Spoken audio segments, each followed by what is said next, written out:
Europe 1, La France bouge. Elisabeth Assayag. La France bouge, c'est déjà la dernière partie de votre émission. Nous sommes toujours avec vous, Gaël Tellier. Vous êtes membre du directoire au sein du groupe SOS en charge des solidarités et du social. Nous sommes toujours avec Nathalie Carré en charge de l'entrepreneuriat à la Chambre de commerce et d'industrie. Et à la France bouge, on aime mettre en avant les bonnes pratiques des entreprises envers leurs salariés. Alors on vous en parle.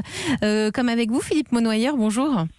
Bonjour. Vous êtes le directeur général de Monnoyer. C'est un groupe de services qui distribue des moyens de production. Ça existe depuis très longtemps. Depuis combien de temps déjà ? 115 ans d'histoire. 115 ans d'histoire. Vous êtes présent dans 20 pays à travers le monde, 8000 collaborateurs. Et si vous êtes dans la France bouge, c'est parce que vous travaillez avec les apprentis d'Auteuil depuis 2013. Vous avez mis en place un programme pour former des jeunes en difficulté et notamment sur les métiers en tension. Ça consiste en quoi ?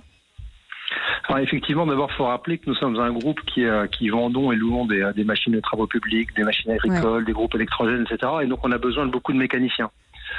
Et on a un savoir-faire dans la formation de ces mécaniciens et le recrutement de ces mécaniciens. Et donc, comme vous êtes allé faire un tour du côté des apprentis d'Auteuil pour former des jeunes là-bas. C'est là-bas que vous recrutez.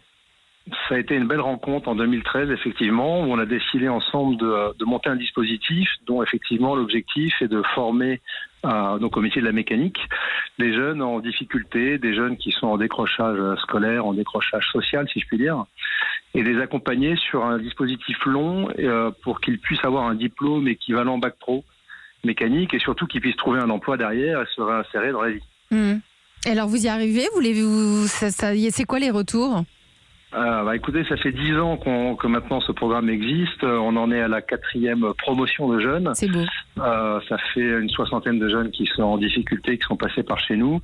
Alors, il faut comprendre comment ça fonctionne. C'est un dispositif assez long, sur 18 mois, plus 3 mois de découverte un peu de l'entreprise. C'est en immersion un peu.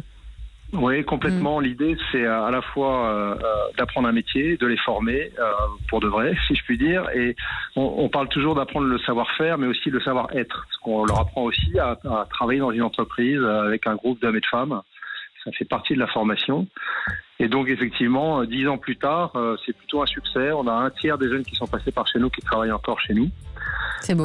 Donc, en plus de ça, vous les fidélisez. Donc, la mission est accomplie, on peut le dire.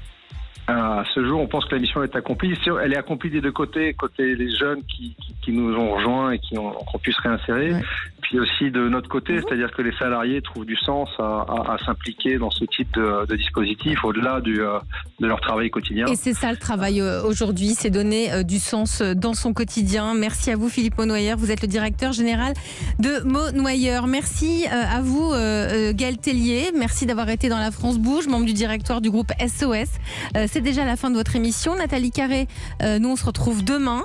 Demain, on va découvrir le marché de la fenêtre. Et oui, c'est un marché qui explose depuis les confinements et c'est le président de Velux France qui sera lui autour de la table de la France bouge. À demain, dans un instant, le flash. Vous voulez nous dire quelque chose, Gaël Tellier ? Merci beaucoup de votre invitation. Mais merci, on était ravis de vous avoir et de vous découvrir.